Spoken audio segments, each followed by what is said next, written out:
Assalamualaikum warahmatullahi wabarakatuh. Salam sehat, salam bahagia untuk siswa semuanya. Pada kesempatan kali ini, sebelum kita mulai pembelajaran, marilah kita senantiasa untuk berdoa dan berusaha agar kita selalu diberi kemudahan dalam memahami materi pembelajaran dan selalu diberi kesempatan untuk belajar dan terus belajar. Baik para siswa semua, sesuai apa yang disampaikan oleh Pak Ari pada materi sebelumnya, bahwa pada kesempatan kali ini Pak Ari akan menyampaikan materi pembelajaran tentang peralatan kerja bangku. Nah, sebelum kita mulai pembelajaran, tentunya apa yang harus dicapai pada kesempatan kali ini. Maka tujuan pembelajaran yang pertama adalah menyebutkan nama-nama alat bengkel kerja bangku. Kemudian yang kedua, menjelaskan fungsi dari masing-masing peralatan kerja bangku. Kemudian yang ketiga, memeragakan penggunaan alat sesuai prosedur yang benar. Kemudian yang keempat, membuat sebuah benda dengan mengaplikasikan peralatan yang ada. Kemudian tujuan yang kelima, memperhatikan K3, keselamatan dan kesehatan kerja dan berlaku santun, teliti, dan penuh rasa tanggung jawab. Baik para siswa yang berbahagia, sebelum memulai pembelajaran tentang peralatan kerja bangku, apa toh yang dinamakan dengan kerja bangku? Nah, tentunya dari kalian ada yang sudah tahu apa yang dinamakan kerja bangku. Tentunya bagi para siswa yang sudah mengetahuinya, Pak Ari memberikan apresiasi yang sangat bagus. Tetapi bagi siswa yang belum tahu apa itu kerja bangku, nah pada kesempatan kali ini mari kita belajar tentang peralatan kerja bangku. Kerja bangku adalah segala aktivitas proses produksi yang dikerjakan secara manual tanpa menggunakan mesin, dikerjakan di atas meja kerja. Nah, inilah yang dinamakan kerja bangku. Baik para siswa semuanya, mari kita lanjutkan tentang peralatan kerja bangku. Yang pertama adalah gergaji besi atau hacksaw. Alat ini digunakan untuk memotong bermacam-macam logam campuran dan baja dengan kadar karbon rendah, yaitu logam lunak. Nah, tentunya bagi para siswa sudah mengetahui apa yang dinamakan dengan gergaji besi. Kemudian yang kedua adalah penitik atau center pang. Ujungnya diruncingkan.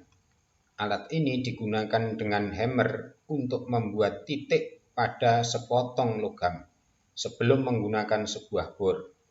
Titik tanda tersebut mencegah bor agar tidak menyimpang dari posisi lubang yang diinginkan.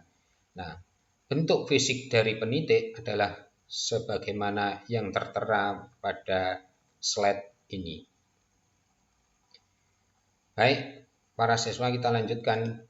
Peralatan yang ketiga adalah penggores. Penggores adalah alat tangan yang digunakan dalam pengerjaan logam untuk menandai garis pada benda kerja, seperti kayu atau logam yang akan dipotong. Bentuk fisik dari penggores adalah seperti ini, para siswa. Kemudian yang nomor 4 adalah siku-siku.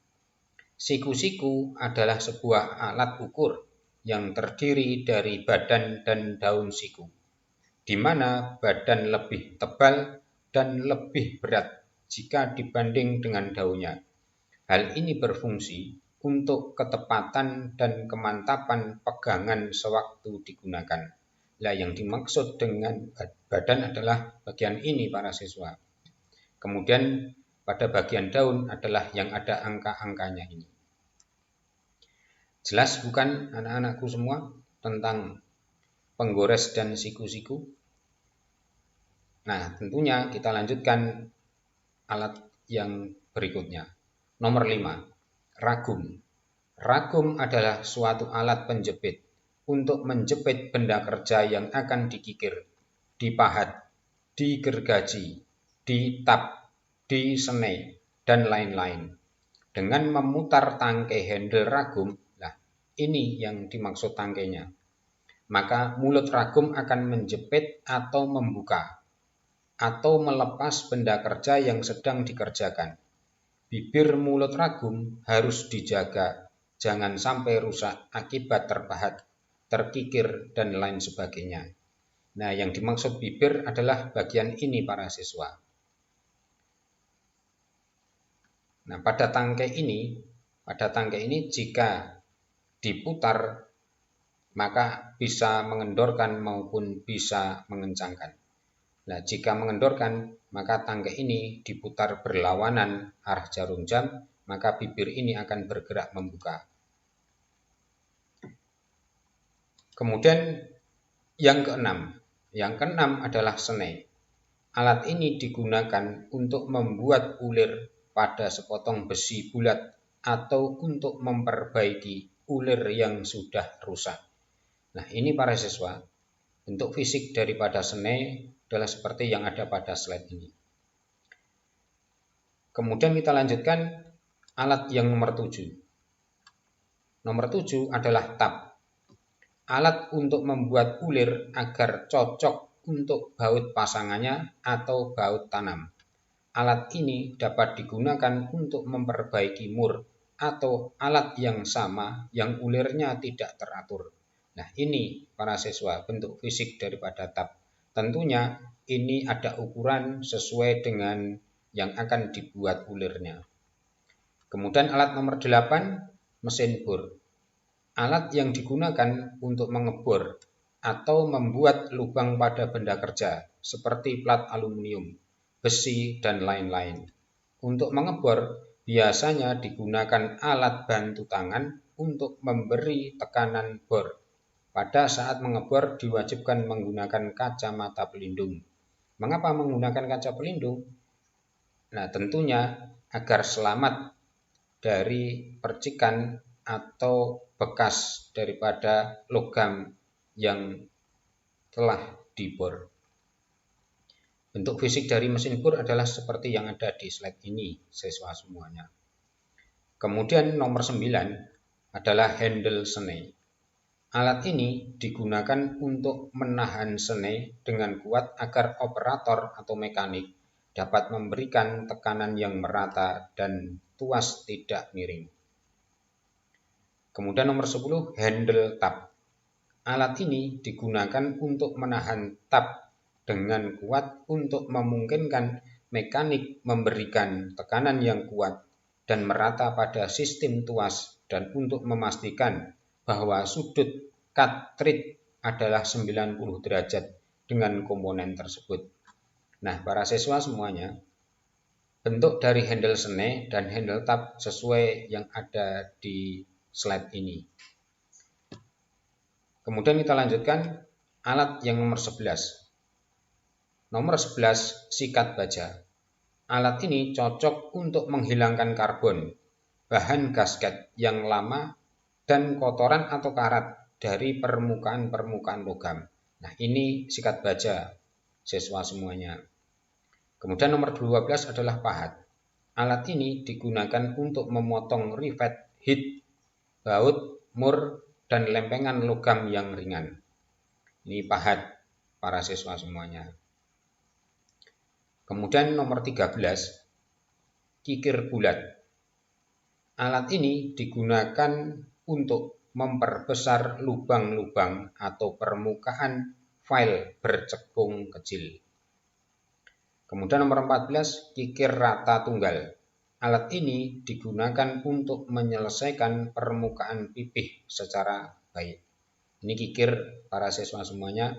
Yang nomor 13 adalah kikir bulat, nomor 14 adalah kikir rata tunggal. Kemudian nomor 15, meja perata. Meja perata ini berfungsi untuk menguji kerataan permukaan. Selain itu, meja datar digunakan untuk meletakkan benda kerja serta alat-alat menggambar. Biasanya meja perata terbuat dari besi tuang, keramik, atau batu granit. Alat ini dipergunakan sebagai landasan untuk memukul atau meratakan benda kerja yang bengkok. Jadi di meja kerja para siswa semuanya yang permukaannya ini adalah sangat rata karena digunakan untuk meletakkan benda kerja maupun untuk menguji kerataan permukaan dari benda kerja. Baik anak-anakku semuanya, dalam penerapan pada pembelajaran peralatan kerja bangku ini, yang pertama adalah attitude. Bacalah dan pahamilah aturan dalam ruang praktek sebelum Anda memasuki atau melakukan aktivitas dalam ruang praktek. Kemudian jangan menggunakan peralatan bengkel sebelum Anda memahami cara menggunakannya. Kemudian penerapan yang nomor 2, kognitif. Dengan menunjukkan gambar atau benda aslinya, siswa dapat menyebutkan nama peralatan tersebut dan dapat menjelaskan fungsinya. Kemudian yang nomor 3, psikomotorik. Siswa dapat mengaplikasikan peralatan benda bangku sampai dengan membuat benda sesuai gambar dan petunjuknya. Baik, para siswa yang berbahagia, dengan paparan peralatan kerja bangku ini diharapkan kalian bisa memahami peralatan kerja bangku. Terima kasih kepada semua pihak yang telah memberikan referensi sehingga dalam penyampaian peralatan kerja bangku ini dapat disampaikan dengan baik. Jangan lupa para siswa semuanya like and share, kemudian subscribe pada tayangan video pembelajaran ini. Kemudian sebagai daftar hadir untuk para siswa dapat menuliskan di kolom komentar dengan menuliskan nama lengkap. Kemudian jika ada yang perlu ditanyakan, para siswa juga dapat menuliskan di kolom komentar. Terima kasih atas perhatiannya. Semoga bermanfaat untuk kita semuanya. Wassalamualaikum warahmatullahi wabarakatuh.